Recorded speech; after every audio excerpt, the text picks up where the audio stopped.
Guess who's back? Back again. Shady's back. Tell a friend. So if you haven't worked it out already from that marvellous display of editing, Sylvans are back, and it's all thanks to the new Akiza skill, Mark of the Dragon Foot. If you don't know what this skill does already, basically at the start of the duel, it'll just add 2 copies of Copy Plant to your deck, and 1 copy of Black Rose Dragon to your extra deck. Black Rose Dragon is a 2400 attack, 1800 defense, level 7 synchro monster. It has 2 effects. The first, when it is summoned, you can choose to destroy every single card on the board, including itself. The second is that once per turn, you can banish 1 plant type monster from your graveyard, then target 1 defense position monster your opponent controls, change it to face up attack position, and if you do, its attack becomes 0 until the end of the turn. So this card is your ultimate win condition. Both of its effects are very powerful. Its first one, being able to destroy absolutely everything, is super powerful for Sylvans especially, since you can continuously res cards from your graveyard.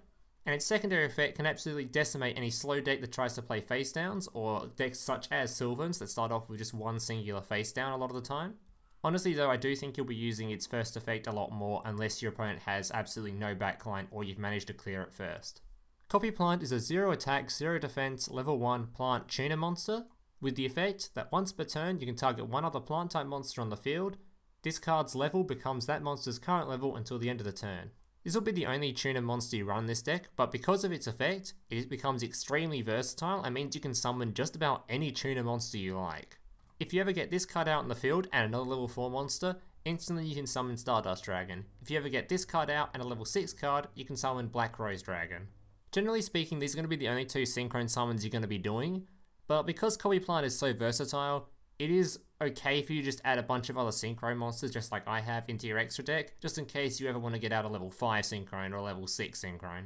The rest of the deck is mostly just Sylvans, but there are a few Sylvan monsters that you may not quite recognise as they weren't used before, but they are used with this deck in particular. I will go over them all briefly anyway, even though most of them are overly used cards since they were heavily meta a little while back. The first is Komushroomo. This card is probably the most powerful excavator you have, as basically when it is face down and flipped face up, you can send the top 5 cards of your deck to the graveyard, excavate every single one of them, which will proc all of your Sylvan's effects. It also has the bonus effect of if it is ever excavated itself, it can destroy 1 spell or trap card on the field. This card's generally what you're going to want to try to open up with. If you ever have this in your hand, generally you're going to want to be playing this card face down at the start of every game. This is mostly just because its effect is just a really good way to get the ball rolling. The next card is Guardioak. This is normally your big boss monster in the Sylvan side of the deck, so this card can also be kind of a win condition in itself. What this card does is if it ever is on the board, you can activate its effect, excavate the top 3 cards of your deck to the graveyard. It also has the added effect of if it is ever excavated itself, you can choose 1 monster from your graveyard and put that on the top of your deck. The next card is Snapdrassinagon. I have no idea how to say that. This card has 2 effects. The first, if this card is ever sent from the field or hand to the graveyard, you can excavate the top card of your deck. The second, if it is ever excavated itself, you can then excavate 1 other card from the top of your deck. So the reason this is in the deck is for 2 reasons. The first, it's kind of like deck thinning in that when you excavate it, it excavates again. So it helps you get towards the cards you actually want to be excavated, in that it will just keep the process going. So if you have Komushroomo, you excavate 5 cards, this will now make it excavate 6. The second reason is that this deck runs a lot of discard effects such as Carrotweight Champion, and this card's a perfect card to discard since you can just discard it to the graveyard and give yourself a free excavate. The next card is Peaskeeper. This card is actually vital to the deck, it's very important, as a lot of the time you may excavate Copy Plant to the graveyard, and if you do, Peaskeeper is your way of getting Copy Plant back out onto the board. This card has 2 effects. The first, if it is normal or special summoned, you can excavate the top card of your deck. Very simple. The second, if it is ever excavated to the graveyard, you can target 1 level 4 or lower plant type monster and special summon it to the board. So nearly always, this will be Copy Plant. This can also be a useful effect to getting out a tribute summon, so you can get out a monster so that you can tribute summon Guardioak, as Guardioak does actually require a tribute. The next card on the deck is Rose Lover. What this card does is you can banish it from your graveyard to special summon 1 plant type monster from your hand, and if you do, it is unaffected by your opponent's trap effects. So this card has a lot of uses. It can be used to help you get a synchron summon out by getting you to have an extra summon on the turn. It can be used after you've synchron summoned your Rose Dragon and it's destroyed everything on the board to summon monsters afterwards.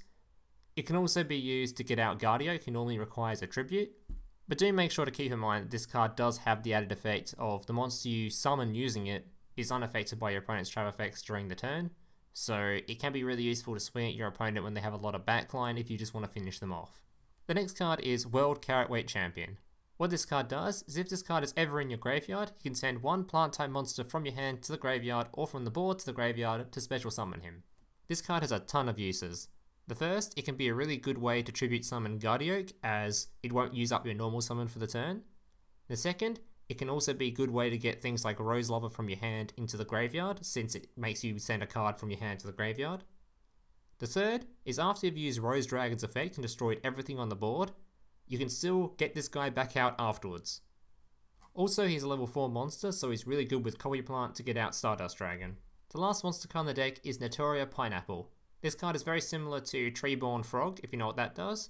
Basically what this card does is if it's ever in your graveyard and your graveyard is all just plant type monsters, you can special summon him at the start of your standby phase, as long as you control no spell or trap cards.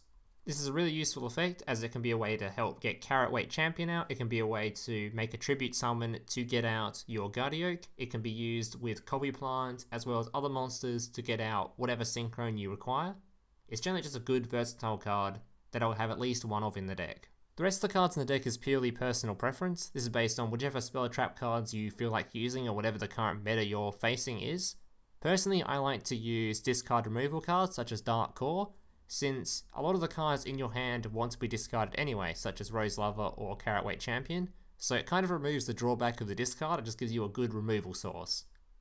This combined with a Treacherous Trap Hole, because you don't run any other trap cards in the deck, so it's kind of a no-brainer to just put it in there.